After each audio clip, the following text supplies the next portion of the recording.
Hello दोस्तों, कैसे हैं आप लोग। आशा करता हूं आप लोग ठीक होंगे, मज़े में होंगे, खैरियत से होंगे। दोस्तों, आपके सामने फिर से हाजिर हूं एक और स्टोरी के साथ जिसका नाम है लक्का वली का आदमखोर। ये केनेथ एंडरसन की स्टोरी है। तो चलिए आपका टाइम ना ख़राब करते हुए स्टोरी को शुरू करते हैं। अगर आप रियासत मैसूर के पश्चिम में पड़ने वाले तारकरे टाउनशिप जाना चाहते हों तो वहाँ जाने के लिए दो सड़कें मौजूद हैं जिस पर कार आसानी से चल सकती है। इन सड़कों पर मैसूर से 4-5 मील आगे जाकर अगर आपके पास वक्त हो तो थोड़ा सा रुकें। यहाँ पर आपको ग्रामीणों से टाइगरों की दहशत और उत्पात की कई कहानियाँ सुनने को मिलेंगी। इन दो रास्तों में से एक रास्ता तारकरे से दक्षिण पश्चिम की तरफ लिंगाधल्ली गांव से होकर गुजरता है।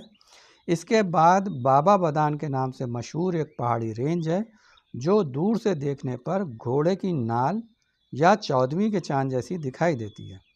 इन पहाड़ियों के दक्षिण में संतावेरी नाम का गांव है और फिर ये सड़क यहाँ पर बाबा बदान की निचली ढलानों को पार करते हुए 20 मील दूर चिकमंगलूर शहर तक जाती है। दूसरी सड़क मैसूर से उत्तर पश्चिम की तरफ जाती है और उन्हीं पहाड़ों की पूर्वी और उत्तर पूर्वी ढलानों से गुजरती हुई लक्कावली और उम्बले बाइल नाम की दो बस्तियों से गुजरती हुई एक सीधी सड़क से जुड़कर भद्रावती शहर तक जाती है। भद्रावती से तारकरे की दूरी मात्र 10 मील है। कुछ इस तरह से ये दोनों सड़कें बाबा बदान पहाड़ी रेंज के दक्षिणी और पूर्वी ढलानों को घेरते हुए आगे बढ़ती हैं और जब टाइगर इन पहाड़ियों की घाटियों से पश्चिम और उत्तर की तरफ पहाड़ के कुबड़ जैसे हिस्से को पार करते हैं तो वो खुद को या तो संतावेरी गांव के आसपास या फिर पूर्वी सड़क के पश्चिम में पड़ने वाले लाल बाग नाम के इलाके में पाते हैं। और ये कहानी जो मैं आपको सुना रहा हूँ इसका संबंध भी इसी संतावेरी और लाल बाग के इलाके से है। संतावेरी समुद्र तल से 4500 फीट की ऊंचाई पर एक चट्टानी और घने जंगलों वाला इलाका है और लाल बाग 1000 फीट से ज़्यादा निचला चट्टानी इलाका है और यहाँ पर बहुत घना जंगल है। एक दिन मैं अपने पुराने मित्र डिक वर्ड से मिलने जा रहा था जो कि संतावेरी में पोस्ट मास्टर थे और अपने निजी जीवन में ज़िले के सबसे मशहूर टाइगर शिकारियों में उनकी गिनती होती थी। उन्होंने राइफ़ल के इस्तेमाल को ठुकराते हुए अपने द्वारा मारे गए सभी टाइगर्स को 12 बोर की शॉटगन से गोली मारी थी जो कि एक बहुत मुश्किल काम है। जब मैं उनसे मिला तो बातचीत के दौरान उन्होंने हमसे पूछा, जो क्या आपने उस टाइगर के बारे में सुना है जो केमनगुड़ी के आसपास दिखाई दे रहा है। केमनगुड़ी संतावेरी और लाल बाग के बीच करीब करीब आधे रास्ते पर पड़ता है और एक बात यह कि डिक हमेशा हमें जोक ही कहता है क्योंकि मैं बहुत सारी जगहों पर रहा हूँ और कई जंगलों और अलग अलग वातावरण में कई तरह के जानवरों का शिकार मैंने किया है और इतने तरीके के काम किए हैं कि मैं कई नामों के साथ एक तरह का जैकिल एंड हाइड बन गया हूँ। मेरे पुराने दोस्त मुझे जैक, स्काची या स्काच कहकर बुलाते हैं जबकि नए बने दोस्त एंडी, कैनथ, कैन और केडीएस कहकर संबोधित करते हैं। स्कूल के दिनों में मुझे मेरे सहपाठी स्नेक चार्मर कहते थे क्योंकि मुझे शर्ट के अंदर से सांपों को बाहर निकालने का शौक़ था और कभी कभी मैं उन्हें स्कूल, क्लासरूम, डाइनिंग और स्टडी रूम, सिनेमा घरों और भीड़ भाड़ वाली जगहों पर छोड़ देता था। हालांकि ये बहुत पहले की बात है और कुछ साल से लोग हमें स्नेक चार्मर कहकर नहीं पुकारते हैं क्योंकि मैंने सांपों को लोगों के बीच छोड़ने की आदत से तौबा कर ली है। मेरे बेटे का एक युवा दोस्त जो दूध का कारोबार करता है मुझे डाट कहकर बुलाता है। हालांकि इससे मुझे फ़र्क नहीं पड़ता कि कोई मुझे किस नाम से बुलाता है। हाँ, कभी कभी मैं कंफ्यूज ज़रूर हो जाता हूँ कि किसको बुलाया जा रहा है और इधर उधर नज़रें दौड़ाने लगता हूँ। खैर, मैं डिक के सवाल पर वापस आता हूँ। मैंने उसे जवाब दिया, नहीं, मैं काफ़ी समय से केमनगुड़ी के इलाके में नहीं गया और आप तो जानते ही हैं कि मैं ज़्यादातर ज़िला सेलम में काम करता रहा हूँ, लेकिन फिर मेरे काम करने का इलाका बढ़ते बढ़ते नीलगिरी और आंध्र प्रदेश तक हो गया है। टाइगर अभी इन इलाकों में काफ़ी संख्या में हैं। तुम सही कह रहे हो जोक, मगर वहाँ आम टाइगर हैं, डिक ने बात जारी रखते हुए बोला, और शायद तुम्हें पता हो कि पोचर उन टाइगरों को पकड़ लेते हैं जो पालतू मवेशियों के लिए ख़तरा बन जाते हैं। हालांकि जिस टाइगर के बारे में मैं बात कर रहा हूँ वो कुछ अलग तरह का लगता है। केमनगुड़ी के चरवाहों का कहना है कि एक बहुत बड़े टाइगर ने उनके मवेशियों के झुंड पर हमला करने की आदत बना ली है, और अभी बस कुछ दिन पहले ही जब वो अपने पशुओं के झुंड के साथ सड़क से जा रहे थे तो अचानक वो टाइगर आ धमका और उनकी आंखों के सामने उनकी सबसे मोटी और अच्छी गाय को मार डाला, और फिर उसे एक झटके से पीठ पर लाद कर जंगल में गायब हो गया। ये घटना संतावेरी गांव से बस कुछ ही मील की दूरी पर हुई थी। इसके बाद दूसरी ऐसी ही घटना तारकरे से चिकमंगलूर जाने वाली सड़क, जिसके बारे में मैं आपको बता चुका हूँ, वहाँ हुई। यहाँ भी टाइगर ने एक मवेशी को मार डाला। फिर इसी तरह की एक और घटना एक छोटी सड़क जो पहाड़ी की तरफ जाती थी उस पर होने की सूचना मिली। डिक ने हमें बताया कि जब टाइगर मवेशियों पर हमला कर रहा था तो 2-3 चरवाहों ने अपने पशुओं को बचाने के लिए चीख चिल्लाकर उसकी तरफ पत्थर वगैरह फेंके, लेकिन उन्हें फ़ौरन अपनी हरकतें रोकना पड़ीं क्योंकि टाइगर ने गाय की लाश अपने जबड़ों से ज़मीन पर गिरा दी और उनकी तरफ लपका।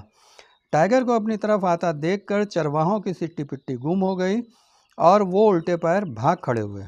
बाद में घटना स्थल का मुआयना करने पर पता चला कि चरवाहों को भगाने के बाद टाइगर वहां पर वापस आया और गाय को घसीटने की जगह उठाकर ले गया। देखने से ऐसा मालूम हो रहा था कि इस टाइगर को घसीटने से ज़्यादा शिकार को उठाकर या पीठ पर लाद कर ले जाना ज़्यादा पसंद है। हम दोनों इसी बात पर गौर कर रहे थे कि आखिर टाइगर गाय को उठाकर कैसे ले गया। काफ़ी सोच विचार के बाद हम इस नतीजे पर पहुंचे कि या तो टाइगर असाधारण रूप से ताकतवर जानवर है, या फिर बूढ़ा नर, या फिर ये टाइग्रेस है जो लाश को उठाकर कहीं दूर ले जाना चाहती थी, शायद किसी गुफा तक जहां उसके बच्चे होंगे। ये जानवर इतना अक्लमंद था कि उसे पता था कि गाय को ज़मीन पर ज़्यादा दूर तक घसीटने पर वो पत्थरों और कांटेदार झाड़ियों में फंस जाएगी, इसीलिए उसने गाय को उठाना ही पसंद किया। इसके बाद डिक कहने लगा कि काश उसे इस मनहूस डिपार्टमेंट से कुछ दिनों की छुट्टी मिल जाती तो वो इस टाइगर को देख लेता। लेकिन 2-3 दिन की छुट्टी मंजूर कराने के लिए भी कड़ी मेहनत करना पड़ती है, क्योंकि मेरी जगह पर काम करने के लिए तारकरे या चिकमंगलूर से आदमी बुलाना पड़ता है, और छुट्टी की बात सुनते ही अधीक्षक पागलों की तरह काट खाने दौड़ता है। और क्या कहूँ, बस पोस्ट मास्टर बनने का यही मतलब है। खैर, फिर डिक से मिलकर मैं वापस बेंगलोर आ गया और टाइगर के बारे में सब कुछ भूल गया। और रहा सवाल पोचर का, तो उनमें मेरी कोई दिलचस्पी नहीं थी। फिर कुछ महीने बीत गए। इसके बाद एक दिन सुबह मैं कुछ स्टाम्प पेपर ख़रीदने के लिए बेंगलोर के डिस्ट्रिक्ट मजिस्ट्रेट के कार्यालय गया। वहाँ पर स्टाम्प बेचने वाले की दुकान पर मेरी एक भारतीय सज्जन से मुलाकात हुई।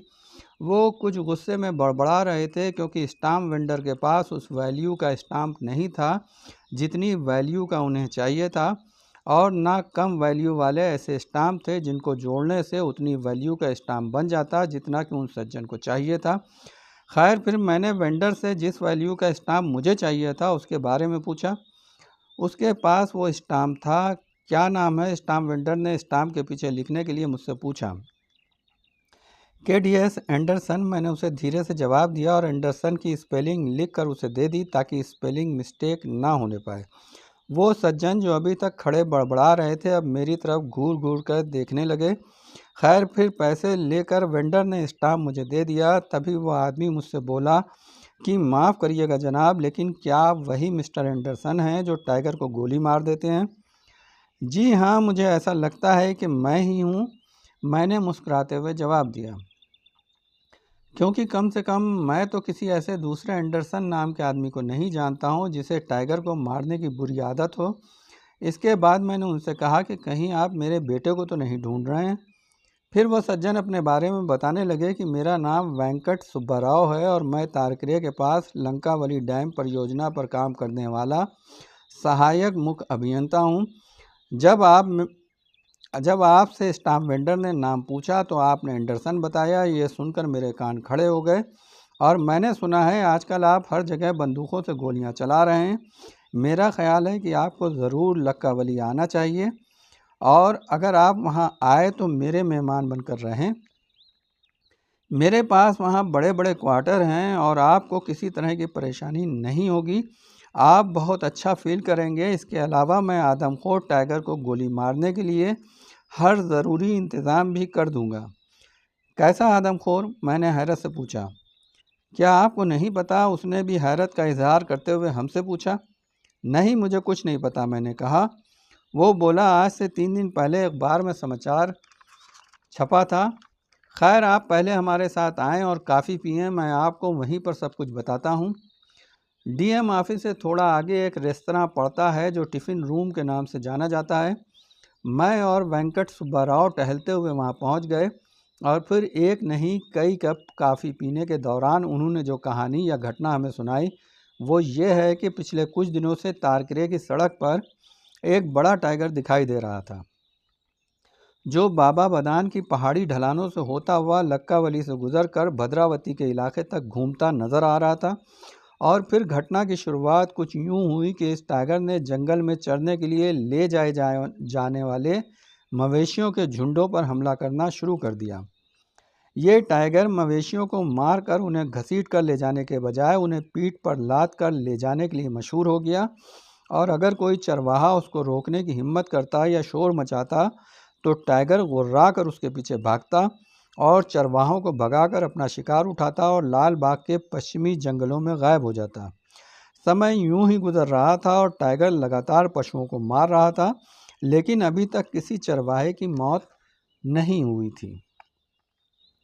मगर इस तरह मवेशियों के लगातार मारे जाने से चरवाहों का गुस्सा बढ़ता गया और इधर धीरे धीरे टाइगर भी ज़्यादा निडर और बेबाक होता चला गया।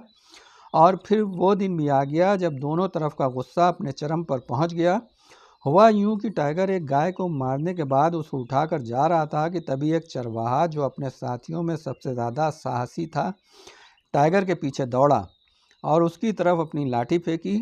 अब जैसा कि टाइगर की आदत थी, उसने गाय की लाश को ज़मीन पर गिरा दिया और ज़ोर से दहाड़ते और गुर्राते हुए उस आदमी की तरफ झपटा। और इसमें संदेह नहीं है कि टाइगर ऐसा करके उस आदमी के भाग जाने की उम्मीद कर रहा होगा, जैसा कि पहले कई बार हो चुका था। लेकिन ये आदमी नहीं भागा है। शायद ये दूसरों से ज़्यादा बहादुर था या फिर वो डर और खौफ के कारण वहीं पर जड़ हो चुका था और कोई हरकत नहीं कर पा रहा था, या अपनी लाठी फेंक देने के बाद उसने अब भागना बेकार समझा। क्योंकि सुब्बा राव मौके वारदात पर खुद मौजूद नहीं थे तो उन्हें सही सही पता न था कि वहाँ वास्तव में क्या हुआ था।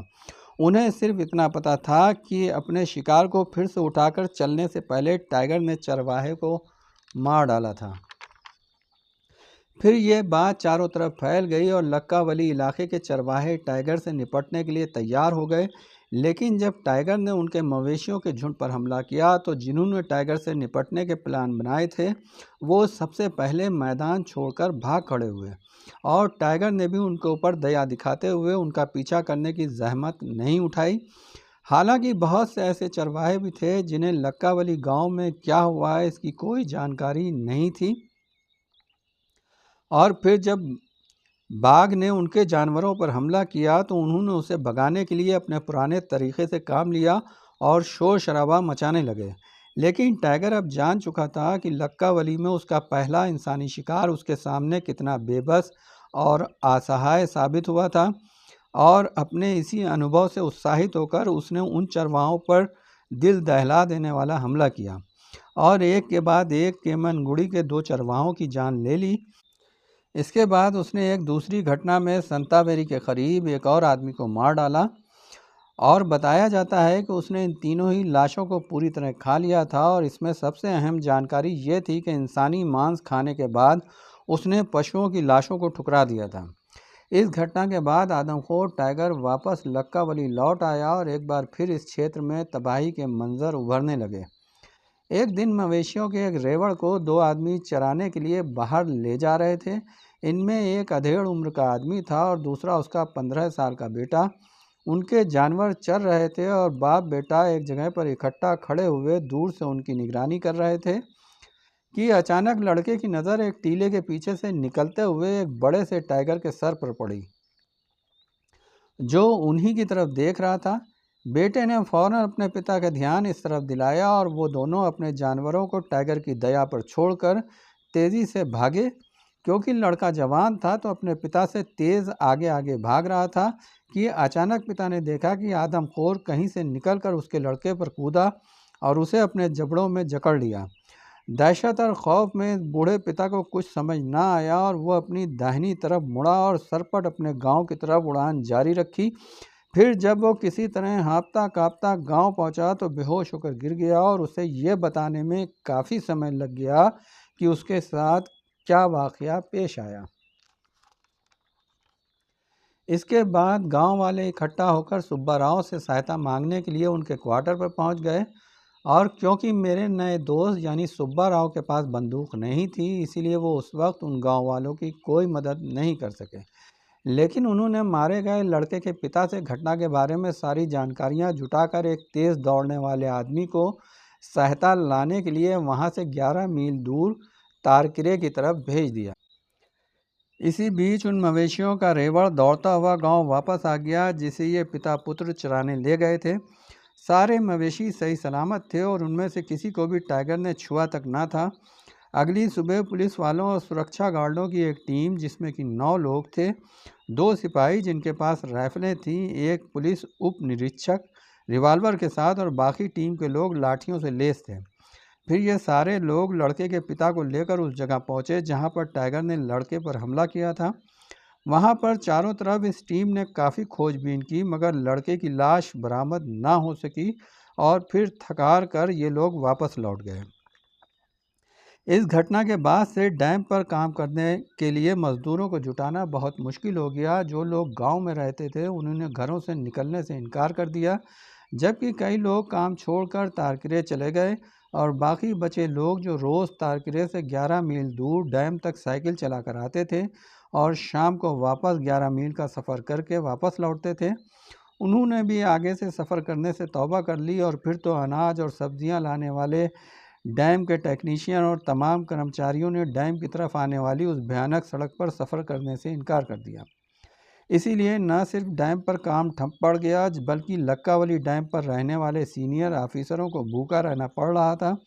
और मेरे नए दोस्त इन्हीं हालात का फ़ायदा उठाकर एक छोटी छुट्टी पर बेंगलोर आ गए, जहां स्टाम्प वेंडर की दुकान पर उनसे मेरी मुलाकात हो गई। उन्होंने मुझसे अपने साथ लक्कावली चलने की विनती की ताकि उस इलाके के लोगों को उस खूंखार आदमखोर शेर से छुटकारा दिलाया जा सके जिसकी दहशत और खौफ के साए ने उनकी ज़िंदगी दुश्वार बना दी थी। हालांकि मुझे कुछ काम निपटाने थे, लेकिन मैं अपने नए दोस्त के आग्रह के आगे झुक गया और उनसे कहा कि मैं बस 5-6 दिनों के लिए चलूँगा क्योंकि मेरे लिए इससे ज़्यादा वहाँ रुकना संभव ना होगा। यह सुनकर वेंकट सुब्बा राव बहुत खुश हुआ। हालांकि मुझे ऐसा नहीं लगा कि उन्हें इस बात का एहसास हुआ कि 5 दिनों में आदमखोर का पता लगाना मुमकिन है कि नहीं। खैर, फिर मैंने उनसे कहा कि वो वापस वहाँ जाएं जहाँ वो ठहरे हुए हैं और अपना सामान वगैरह लेकर दोपहर 3 बजे तक मेरे घर पर पहुँच जाएं, क्योंकि उसी दिन हम अपनी कार से लक्कावली जाएंगे। उन्हें भेजकर मैं अपने ज़रूरी सामान लेने के लिए घर आया, जो कि हमेशा डिब्बों में बंद करके तैयार रखे जाते थे। घर आकर मुझे एक हैरत भरे पल से गुजरना पड़ा। पोस्टमैन डिक वर्ड की एक चिट्ठी लाया था जिसमें उन्होंने लिखा था, जोक तैयार हो जाओ और कल तक यहाँ आ जाओ। जिस टाइगर के बारे में मैंने आपको बताया था वो अब एक आदमखोर बन चुका है। उसने कई मवेशियों को मार खाया है और अभी कल ही उसने मेरे एक डाकिये को उस समय मार डाला जब वो डाक का थैला यहाँ से 3 मील दूर होसूर गांव ले जा रहा था।